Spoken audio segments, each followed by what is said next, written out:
everyone. Welcome, welcome, welcome to the Student Showcase, the final event of our Artist as Storyteller speaker series at South Seattle College this year.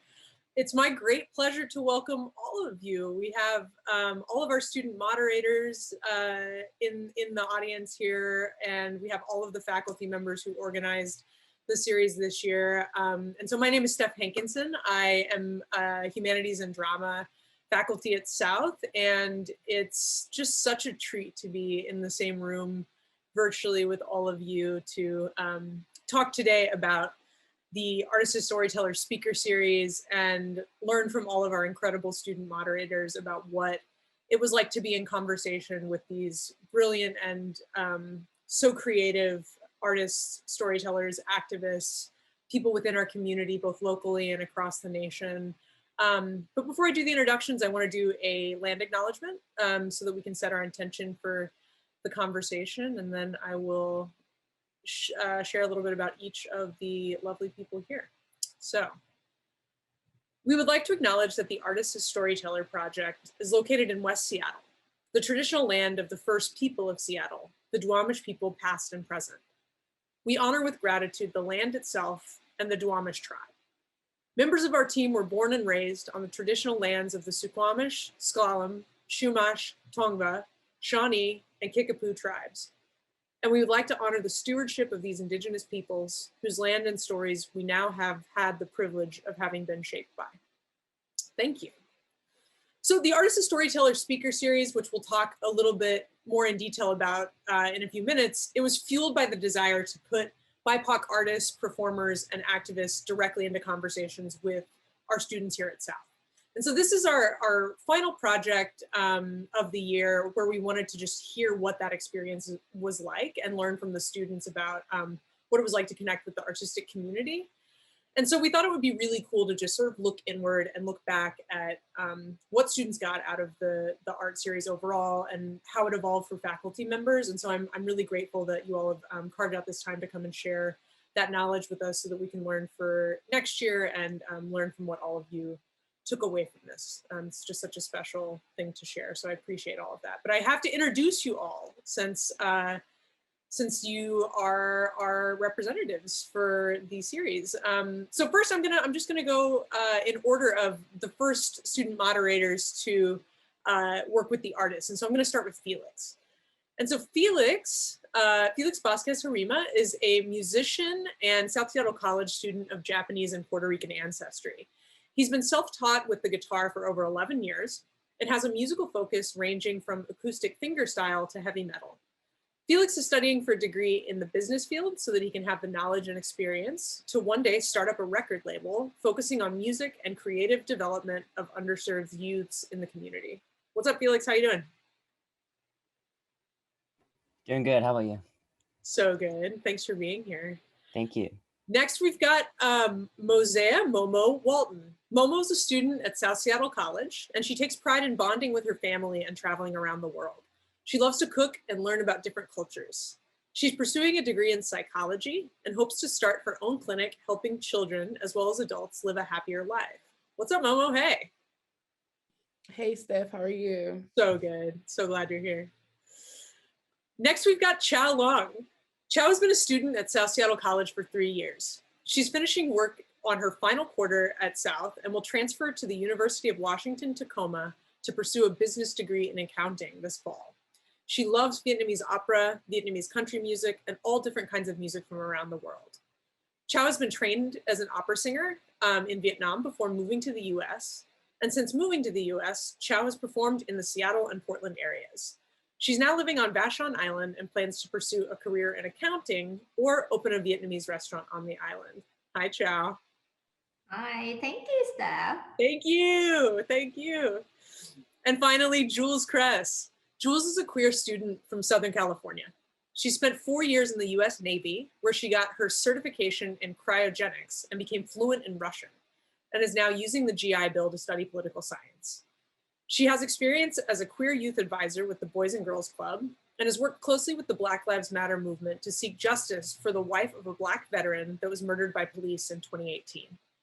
Her hopes for the future are to attain equity for minority communities and improve the political climate in the US. Other hobbies include graphic design, photography, professional video editing, and spending time with her beautiful girlfriend and kitty cat. Jules, what's up? How's it going? Hey, pretty good. Thank you so much for inviting me. Oh my God, my pleasure. So excited y'all are here. And now our faculty members, and then we'll tell you a little bit more about the series. So first we've got Denise Gromis. Denise is a communication studies faculty at South Seattle College. She's an alleged writer and cultural studies scholar, as well as a sometimes translator and web designer. A Jutina and first generation Chilean American with deep ancestral roots in Warsaw, Poland, Denise's work is as hybridized as her identity. A jack of many trades and master of none, all her work is driven by a deep love for the emancipatory potential of storytelling. Hey, Denise. Hello. Next, we've got Paul Kikuchi. Paul's a musician and an educator of Japanese and European ancestry. His music ranges from drone and ambient soundscapes to work for traditional Japanese instruments. He draws inspiration from the exploration of personal and collective identities and the desire to build community. Paul leads the music department at South Seattle College, where he's committed to the decolonization of music curricula and the cultivation of lifelong connections to music. Hey, Paul. What's up, Steph? What's up, everybody? Hello. Finally, last but not least, Amiko Matsuo. Amiko is an artist and an educator whose work focuses on transmigration, cultural exchange, and translation. Her most recent installations explore place, identity, and materiality in the fire-prone landscapes of the Anthropocene using ceramics, ash, and Phos-Chek flame retardant. Hey, Amiko. Hello. So now I'm going to actually turn it over to Amiko to tell us a little bit more about how the series evolved over the year and a little bit about our theme, which we'll be speaking about today. Amiko, take it away. Yeah, thanks. So, yeah, hi everyone. I wanted to talk a little bit about how we decided on our theme. And so I'll start with a little story about how many months ago we started working on the Artist as Storyteller series. And here's the backdrop. I just want to paint a picture here. Our faculty organizers, which would be Steph, Paul, and I at the time, we were very much experiencing this period of intense othering. And so our friends and communities, we were finding ourselves at a kind of crossroads, right? Facing multiple global crises, of course, with the climate chaos and then also global COVID-19. With that backdrop in mind, we started asking questions. So first, what does it mean to be an artist in today's social and cultural climate? And then also, how does an artist's art making practice help them during this time? But also, how do they see their art as a medium for helping others? And so upon further discussion and so on, we arrived at a theme. So it's resiliency, adaptation, and environmental justice. And to us, this was very much about hope, right? To us, this is about hope. And in particular, hope in making connections. It's a sort of commitment. I like to see it as a commitment that we made in great faith, really, in the power of artists as storytellers to open dialogue and to help us tackle some of these really complex challenges that surely we're going to continue to face, right? We're exploring it in sort of grassroots ways, thinking about adapted strategies, and also connecting with new communities of resilience. This is our hope, right? Especially as we think ahead to, unfortunately more, we have to be able to weather future fires and typhoons and floods and, more pandemics headed our way possibly. So, so with these conversations with artists and students and faculty this season, I like to say that this was amazing because it's grown, right? We started with the theme was kind of like a seed that we planted, and then we've welcomed, of course, we have Denise, who is a vital part of our team now, and also our friend Jen, who has helped us out. We're sort of hoping to connect, excuse me, to continue to reflect on ideas of resilience and adaptation. And of course, listening to many voices most affected by these intersecting and overlapping crises. So I'm looking forward to hearing a little bit about Paul, your reflections on our season and our theme. Thanks, Amiko. Yeah, it's really been so wonderful to be part of this series and to, as you said, just watch how these initial ideas we had for content and for themes really evolved and blossomed and changed as we went along. You know, as a musician for myself, the thing that excites me most about playing music is exploring that balance between structure and freedom. And I think that as a musician, the favorite moments I've had playing music are when those two things are just in balance of one another, right? There's enough structure to give some direction, but then there's enough openness and enough freedom to just let the musical dialogue happen and evolve and grow. And that's what I have loved most, I think, about our conversations in this series, is that we've had these starting points that you mentioned that we came up with at the beginning of the series. But then as we've gone through each artist conversation, they've really just grown and evolved in ways that I could have never imagined. And I think that's the beautiful thing about art too, is that as artists, we start making something and you have an idea, and then if you're open to the process, it evolves and it grows in a way that you could have never planned out from the beginning. And that's really testament to the brilliance of the artists that we had on our roster, but also how present and engaged and brilliant our student co-moderators were as well. So just, you know, really bravo to all the student moderators who took the chance of like being in these conversations and just diving in and being present with the artists and seeing where the conversations went, because that's really, to me, what made this such an exciting process. So for our conversation today, as faculty members, our job is to step back. Denise is going to be a little bit more involved in the conversation with the student co-moderators, but Steph and Amiko and I are going to do our best to step back and not do too much talking.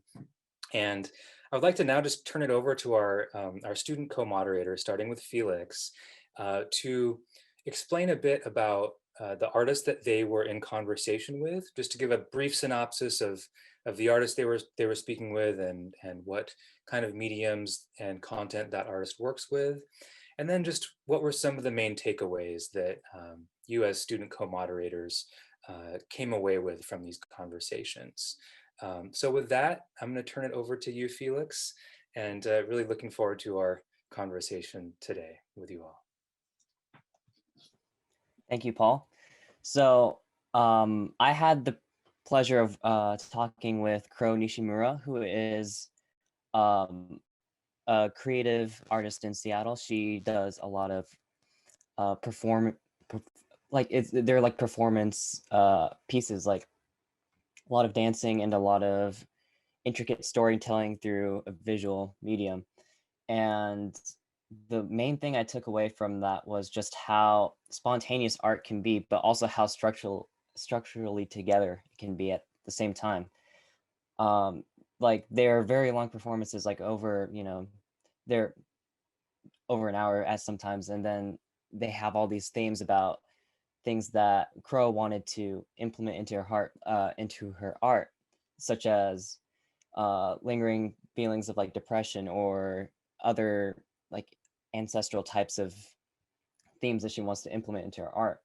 And when I asked her about if it was like planned out before, she told me that it was more of like a spontaneous thing. It's like as she took in her environment and inspiration just came like spontaneously. And I just found that to be really a really interesting way of seeing art as more of like a spontaneous thing, but at the same time really cohesive.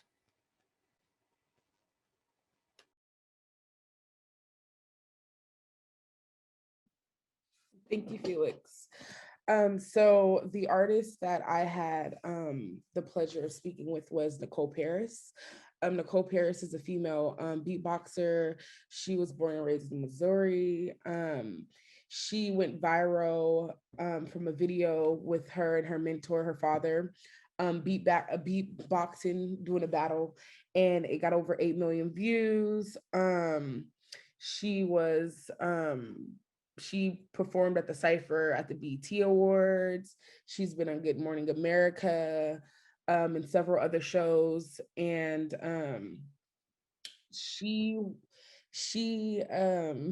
sorry, she doesn't really practice her beatbox. Well, she practiced beatboxing, but she doesn't like, it's not, all her beatboxings are different. So every time that she makes a video, it's something new. She doesn't like practice just one thing and then she does it again. She just does her. So it's all a freestyle. It's something that she learned from her father growing up at an early age, and it developed into something that she loves and that she's passionate about. She wears many hats. I learned that she's not just a beatboxer, she's also a cook. She also does opera. She writes children's books, so she wears many hats. And it was a pleasure speaking to her. I learned a lot. I thought I followed her when she was blowing up. So it's like, it was a pleasure to actually get to talk to her and see where she's at now. Do you know if she ever combined beatboxing with opera? No, I don't. But she's gonna be going on tour, like an opera tour. So I'm excited to see what she does and how she's gonna multitask that. Yeah, that's super cool. Okay, so I had Emma Kate Shaw. She is a queer tattoo artist in Seattle. She does stick and poke tattoos, which is pretty unique. Just, you know, most of the time when you go to a tattoo shop, you're just getting the tattoo gun, but she does stick and poke, and a lot of the themes are kind of surrounding nature. So she does a lot of rocks and kind of skulls and stuff. I recently saw on Instagram that she had posted like a toxic theme. So it was like mushrooms and flowers and nature that we see as like, you know, beautiful, but they secretly are very deadly. But I really liked her style, and it was just interesting hearing her speak about her journey as a tattoo artist. And the thing that I think really stuck with me was when she was first tattooing. You know, she was doing tattoos for her friends in her garage, and she was talking with someone else, and she said, I do tattoos, but I don't know if I'd call myself a tattoo artist. And her friend said, what are you talking about? That's exactly what makes you an artist. You do it, you're a tattoo artist. And I think that, I don't know, that just really stood out to me, just because I feel like a lot of us have, you know, a touch of imposter syndrome. And it's really nice to just kind of hear that validation of like, you do it, that makes you an artist. You know, even if you're not that great at it, even, you know, whatever stage you're in, that makes you an artist. And I think we can all relate to that on some level, in any capacity. But yeah, so I really enjoyed talking with her.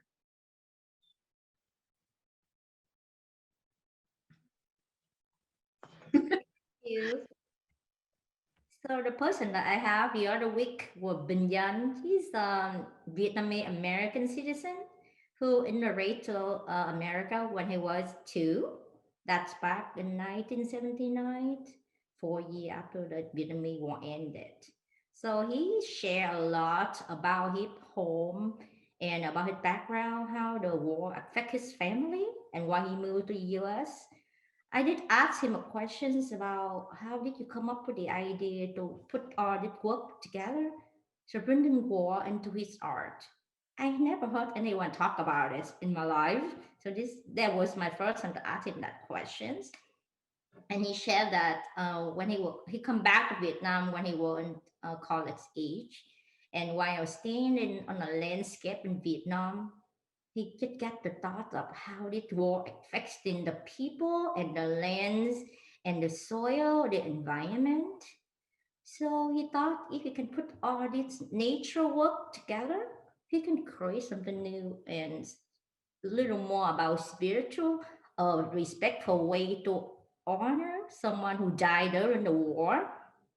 That's very much related to my culture. You respecting the dead people, and it just bring in art to share that with some other, and also the new way to learn about how did its countries. And he also mentioned that he want everybody to see Vietnam as a country, not as a war, because most Americans see in Vietnam like Vietnam is a war, related to war. It's not really, it's a country, but there is a country and war is not a problem. And he want to speak for other deaf people who probably won't be able to speak for themselves and for what happened. And I feel like that's a good message to send out to all of us, that war is not something that should happen. And it left a lot of painful for many people. Like he even mentioned about the orange chemical damaging so many lives in Vietnam and hurt so many people. But the way that he described it so peaceful, and I like it a lot because I kind of spiritual myself, so I really enjoy his art. It's but seriously, when look at his art with all the faces, scare me a little bit. And you talking to someone from that, but then I realized, oh, this is a new way to just help the other people who dare to communicate and just send out a message to all of us. So we should not repeat the history again. So yeah, that's what I take away. And I really enjoy the conversation with them. And again, thank you so much for having me here. And yeah. Yeah, one thing that I heard across a lot of what you said about your events is this emphasis sort of on spirituality, on healing, on connection with ancestors, which was something that was so interesting. These all came up, and we are missing actually two student moderators that couldn't be with us today, Michelle and Krishna, who Michelle and I interviewed Butaline and One, who are Latinx drag performers based in Seattle. And particularly Butaline's drag also kind of intersects with their work as a brujex, or which is a term that means witch in Spanish, but just refers to like a mostly like native, but not only, it's sort of a mixture, right, of spiritual pathways like Santeria and stuff, but was also talking about their art, right, as healing, as ceremony, as medicine. And it was really interesting. I'm curious for you all, do you feel a connection with your ancestors, and how do you experience your connection with your ancestors? It just made me think a lot about sort of like our students, and yeah, like, do you feel that in the same way these artists talked about? And if you guys just want to like, go around and share, I'd love to know. Can I go first? Yeah, I totally feel the same way that he felt, because we know culturally you have a lot of respect to your ancestor, and you just feel like that's who you developed. It related to them. So when someone of your family died in my culture, you just copy a picture and you put it on the altar, and you kind of meditate for them every day. They put food, flower, water every day to celebrate the death of the persons, and pass it from generation to generations. So yes, the ancestor is mean a lot to us according to my culture. Thank you. Yeah.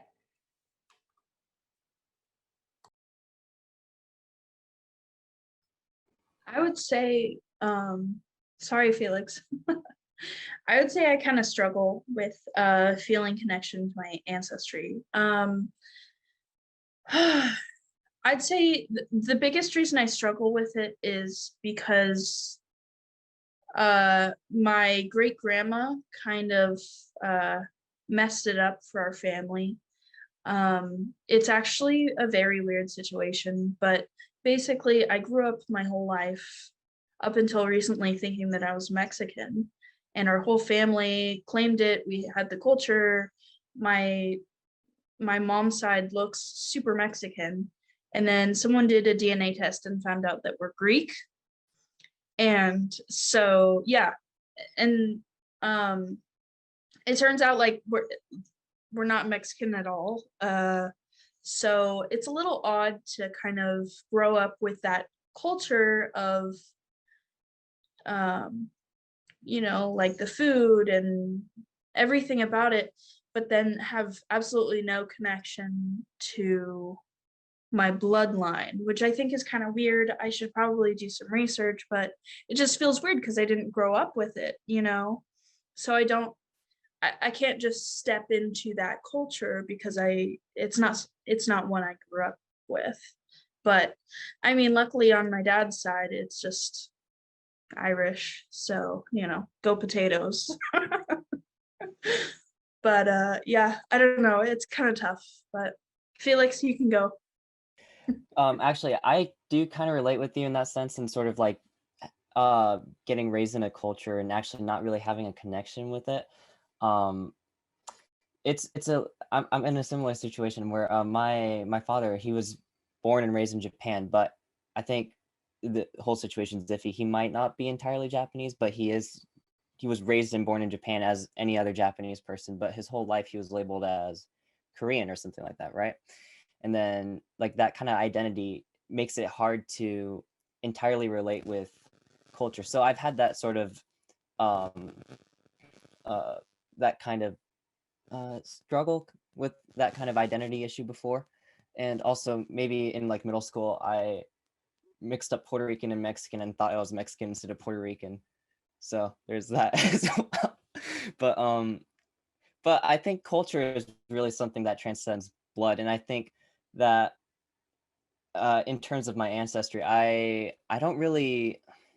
find it hard to relate to people of the past, but I think if I focus more on my inner self through maybe like meditation or doing what I like to do a lot, right, I can find the answers to everything, like, you know, how I was raised, through how I was raised, through how my parents were raised, through how my grandparents were raised, everything that happened leading up to me being where I am right now. And then I think that can help me go forward in the future. That's how I like to see ancestry. It's just kind of like, you know, connecting tree branches. Thank you guys. So I'm gonna double back on what Felix and Jules said. How you guys feel like you're a little bit disconnected with your ancestry because of, you know, blood and the battle between both halves of your family. Honestly, I feel like in culture, blood is very important, but it's also what you actually believe in and what you practice. And so just because you're not of that blood doesn't mean that you can't join the culture. And so like for me, on my mom's side, you know, like we're Christians, deeply rooted. On my dad's side, they're Jewish. And the culture with them being Jewish is very, very like intense and it's strict and it's pushy, you know? And so I feel connected more on my Christian side of the family. And then my dad's side of the family, because I didn't grow up with them a lot. And so it's like, you know, when I go visit them or go visit my great grandma or something, it's like it's really intense, and I feel like I'm like walking on eggshells because of their, you know, the way they're taught in their religion and what they believe in and what they stand in, which is, I respect it, but it's totally different. So it is kind of like a tug of war. And so I feel with you what you guys are saying. Oh, I relate to everything all of you just said. I also have, I think most people do, right? We have these really complicated identities when you look at it, you know, and I was, you know, both my parents are Chilean, but my mom's the daughter of Holocaust survivors, but like my dad is like totally, and it's complicated. And you feel like what am I part of? The Jewishness in my family was hidden because that's how my grandma survived the wars. So I didn't find out till later. And it was like, oh, there's this new part of identities shifting, and something that it's, while all of you were talking, I was like, this so much seems to be a connection here between something Jules was talking about, right? Where Emma was tattooing and a friend was like, you're a tattooer. And she's like, oh no, I'm not. She's like, but that's what you do. So that's what you are. And this question of identity, right? Like, how and why do we see ourselves as something? And I'm just curious, like, what identities do you see yourself at? Like, do you guys think of yourselves as artists? Do you think, like, what do you think of yourself as and why? Like, how do you feel about that? Like, what makes you who you are? And does your art inform that? If I could go first, I do see myself as an artist. I create, and I kind of just use what I see, and I do my best to translate that into what I love. I think everything that I create through art is just as a culmination of everything that I think at that moment. And it's just very, like, as Crow was described her creative process, very spontaneous and also very culminative. Yeah. What was the other part of the question? Yeah, like what, like, how do you identify yourself? Like, what's your identity and why do you see yourself that way? Like, because we're thinking about, like, Oh, yeah. you know, we're talking about what makes somebody who they are, right? In terms of race, right? Particularly, or ethnicity or nationality, right? But also the same idea seems to be applying to this concept of, like, you know, are you an artist or not? Like, you know, do I describe myself? In my bio, I say I'm an alleged writer because I feel uncomfortable calling myself a writer. Like, do you know what I mean? It's yeah. why, you know? Yeah, I think there's, like, for me, I do have that same struggle too, because, you know, even though I'm working out of my, you know, my little shed out in the back, I don't see myself as an artist yet, because I don't match up to what I consider to be an artist, because I haven't reached that full potential yet. But I think the fact that I'm even on this journey in the first place to become one should mean that I am. But I think it's just that kind of internal struggle where you're just like, you gotta convince yourself you're not until you are. So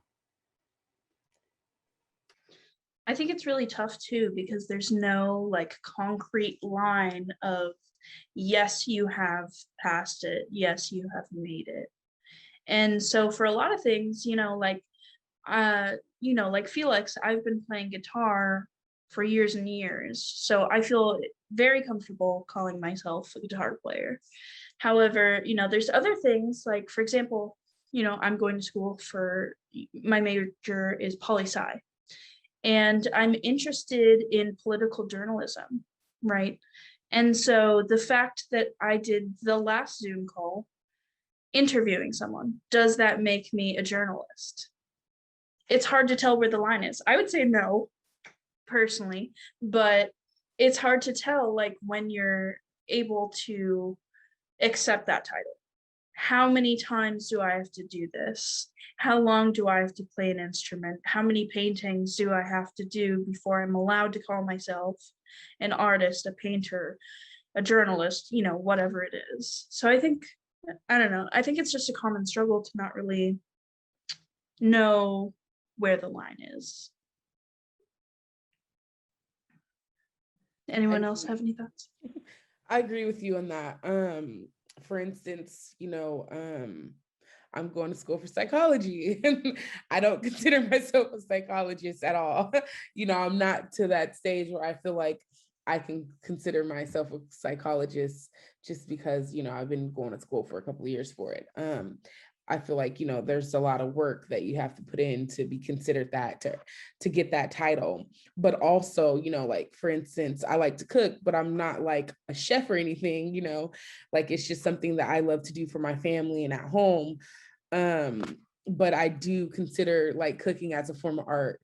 It definitely is, but I don't know if I would call myself an artist, but it is a form of art. So, and yeah, so I understand where you're coming from with that. And I think that's for everybody in society, you battle that thin line in between, what are you?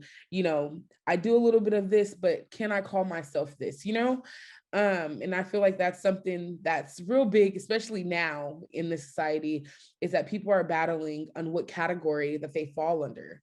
And so, yeah, I can totally understand the struggle. Well, thank you. I totally agree with you guys, but I feel like it's hard to make a title for us. You know, it's calling us like doctor or an artist. Sometimes we don't even know who we are. Someday, like who I am, really. But I know that when I sing, I'm just really happy. That's how I feel. Like the world is just me. Like I can be so free and so creative on my words, and I don't have to worry about anyone. I can just sing and say, okay, I forget about the rest of the world. I forget about what my responsibility in the real life. It's just me and my song and the music for a moment. So yeah, but I agree. It's hard to say that I'm an artist. Thank you. Why do I you think- all think we, oh, sorry, Jules, go for it. Oh, sorry. Well, you know, just like what everyone was saying about it's, you know, it's hard to know the line. I think that is also applying to what we were talking about before to our ethnic identities too. And I think the word appropriation is something that floats around a lot. Like, at what point am I appropriating this, you know? And so for me, I'm not sure if, you know, me cooking chorizo for breakfast. I mean, obviously food is not appropriation, but, you know, being like, oh, you white people don't know how to do it right. You know, like at what point is that appropriation? Because I found out that I'm not really Mexican, you know, or just taking your art and calling yourself that. I feel like a lot of people are not ready to take that step and apply a label to themselves because they feel like they're maybe appropriating the art or the title. You know what I mean? Which is, so this actually brings, oh, Felix, no, you guys take it away. I am shutting up. Don't worry about it. I'm sorry. I was anyways, I was just gonna comment on that. Like, yeah, in terms of appropriating, I think it's just that it's there's so many people on this planet, and there's so many different paths on lives, and there's like 7 billion people, right? And then everyone has a different life, everyone has a different thing, and we're so used to seeing like successful stories, right? We see people like that made it out. Like even now we have successful musicians that, like, you know, like The Weeknd, he's super famous and popular, and he, like, everyone knows his music, right? But you know, we compare ourselves to these people, and we're like, oh, I'm not like that because I didn't start from here, I didn't start from this point, I didn't have this, I didn't have that, I don't have this, I don't have this to work with. And you know, it's just, I think the difference between appropriating and like being is how you see yourself in your circumstance. Like I feel like appropriating in terms of like ethnic thing is just like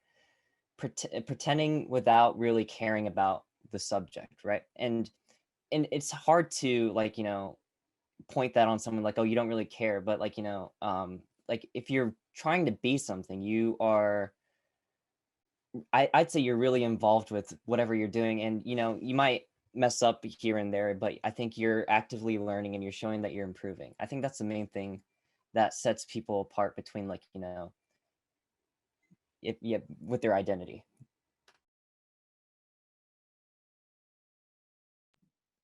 I agree. That goes on what I said earlier, as in, like, you know, just because like you're not blood related or you don't have the blood, but you know, it's what you believe in, it's what you practice. And I feel like culture has a lot to do with belief. You know, you got to believe who you are. And you know, and once you get to believe that's your truth, that's what you're living. So I mean, you know, it can be different. Like some people could be like, you know, blood related or blood, you know, but they don't believe.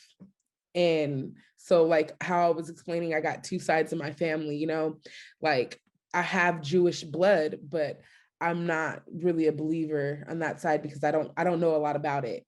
And that wasn't what I was raised in. That wasn't what was installed in me growing up. And so if I was to act like I was, then I wouldn't be living my truth. So I feel like, you know, when it comes to culture, and, you know, it has a lot to do with believing more than blood than anything.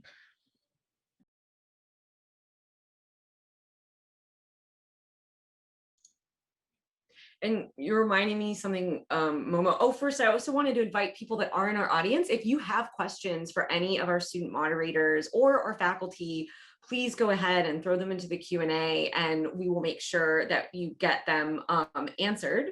So I was going to do that first.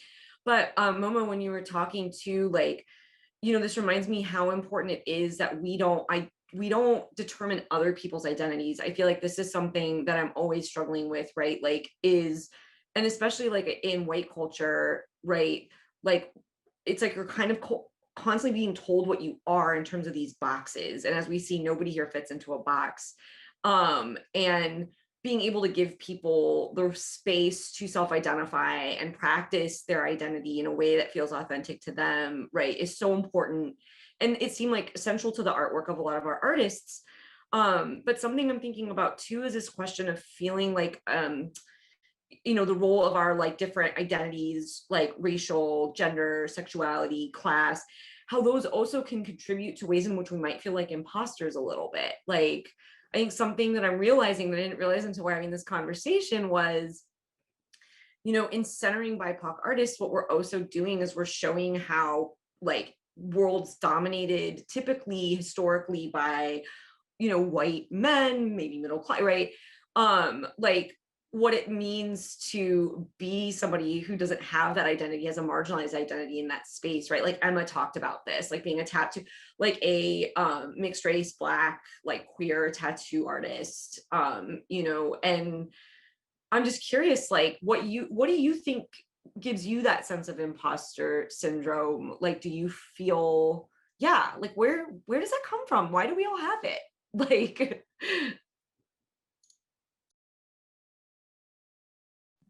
I think it comes from society.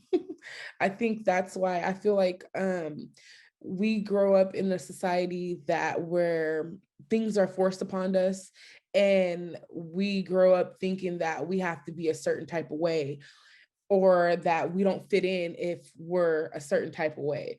So I feel like, you know, society has a big like impact on imposter syndrome, is that, you know, it's what we feel like is accepted. And so that's my thought on it. So we self-handicap ourselves based off of what we feel like how our peers look at us. That's interesting that you called it like a self-handicap. I actually I do agree, like how it's like, it's partly ourselves trying to limit how far we go if we're looking at it in the long term. So I don't know, I feel like imposter syndrome for me, I do experience it, but when I notice it, I think it's a good step for me to make a goal to like overcome it. Like, you know, like if I'm feeling this way, I don't want to feel this way ever again. I want to beat the crap out of it. I don't want to ever have to worry about that kind of sense of doubt again, because that's really, it's hindering to not only the creative process, but also the way you live your life. So that's just how I like to see it.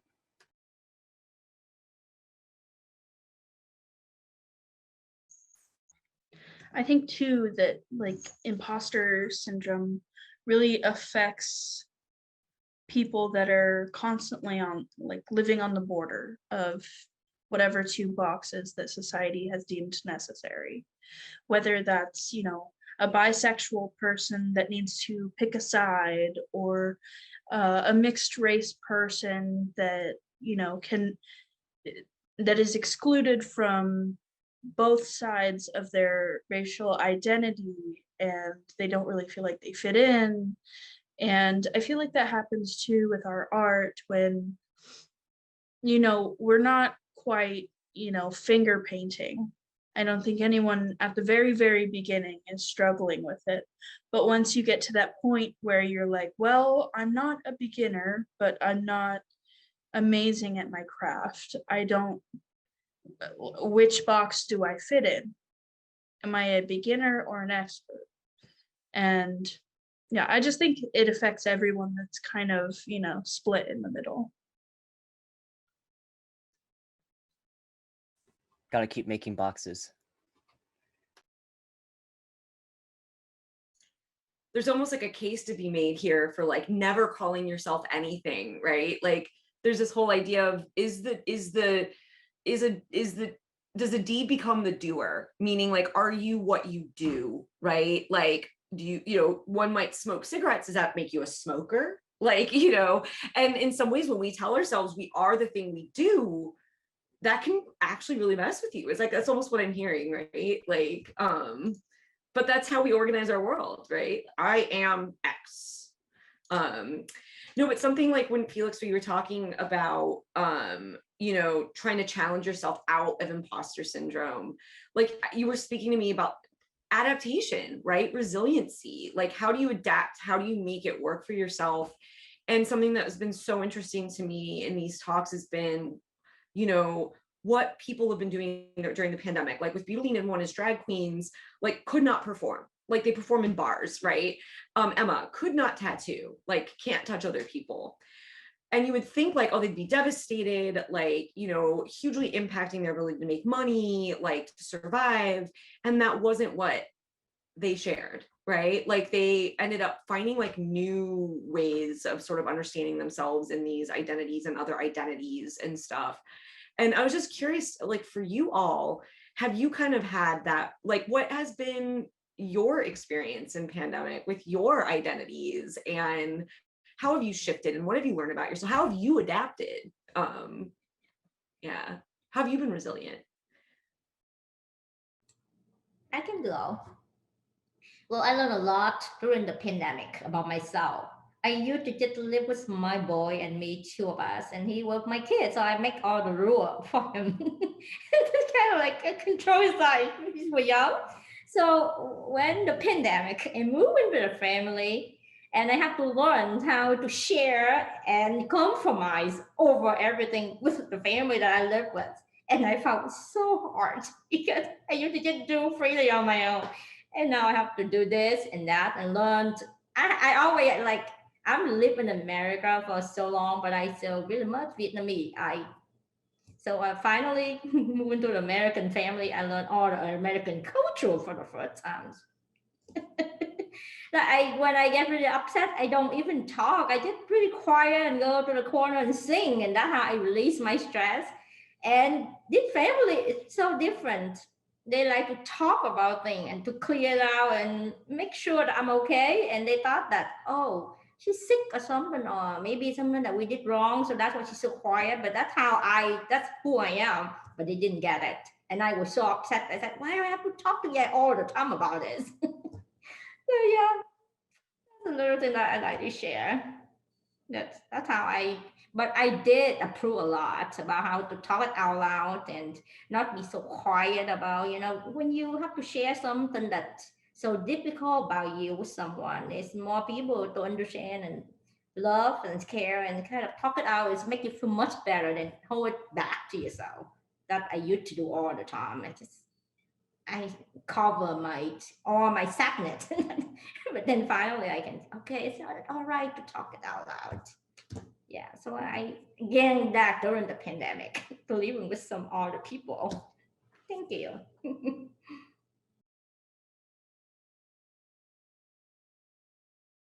Well, the pandemic has taught me how to completely share my space. I want to say that completely. So I have two younger children that I look after, and then I have several little cousins, and since the pandemic, their parents is working, so it was like I went like probably I want to say like probably like a 5-month span where all the kids was at my house, and like literally, got one in middle school, one in high school, then me, I'm in college. So I had to learn how to share my space. Because usually in the beginning of the pandemic, I was used, at first I was used to going to school. And then, everything started to be completely online. So I would like, come home, I'll be at home, and, I have my little study space, and then I'll probably go to my room, take a nap, and come back and study again. So when, I had to have, help teach the other kids, it's like I couldn't have that space to myself anymore. There was very little privacy. So I had to learn how to multitask and help them with their homework while I'm doing my homework. And, I'm doing math and they're doing like, math too, but it's like algebra and geometry over here. So it was like I had to learn how to share my space and be more patient.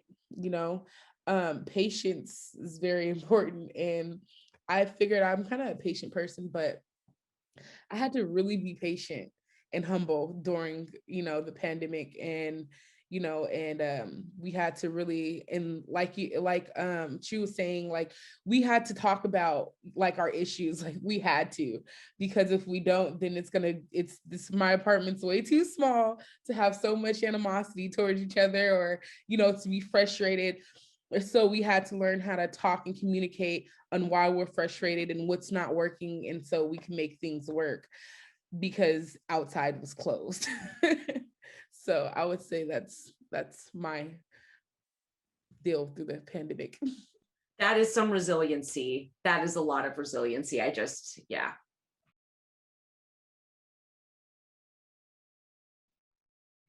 The question was, how have you been resilient during quarantine? And my answer is, I have not been. I have been going stir crazy all the time. My girlfriend and I, when quarantine first started, we would still kind of hang out with people, but we definitely made our circle small. But we started feeling guilty after a while, so we just stopped seeing everyone. We didn't do anything except for go to the grocery store and go to work. That's it. And obviously it made us feel less guilty, but I would just go crazy, and we would have to take a drive out in the countryside or something, just do something, because it's tough not seeing people. Even as an introvert, I just was losing my mind. I can't watch another episode of Gilmore Girls again. I love the show, but I need something else. So it's definitely been tough. But I do love my girlfriend because she's been very kind and very patient with me losing my mind. So, but I cook good food, so it's very beneficial both ways.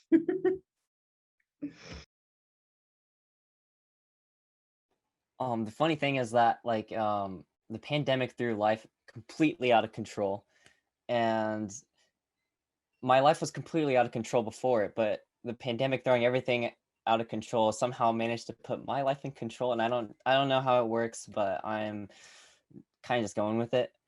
Before, as a musician, I had, man, my creative process was very rough. I was in the beginning stages of it, and then juggling like going to school and like doing a job and like all this real life stuff that I had to deal with. Like, I mean, it just it was kind of disheartening. It's like, oh, maybe I should kind of take a break on it, just focus on, I don't know, just shredding on Instagram or something, right? But then the pandemic happened, and then I'm here with all this time. I didn't have to go to work for a few months, so I was just on unemployment. And then there's only a certain distance you can go with playing games every day. So I was like, I'm gonna figure out exactly what I'm gonna do, what I need to research, what I don't know. I need to prioritize everything I don't know. I was on an organizing spree. I was like, I need to organize everything that I need to fix about me, because I'm gonna be here for a long time. I'm gonna, completely do over. And I must have went through 12 personality changes in the span of 1 year. I was just like, every month I'm like, I'm changing this, I'm changing that, that's out, that's I'm bringing this in.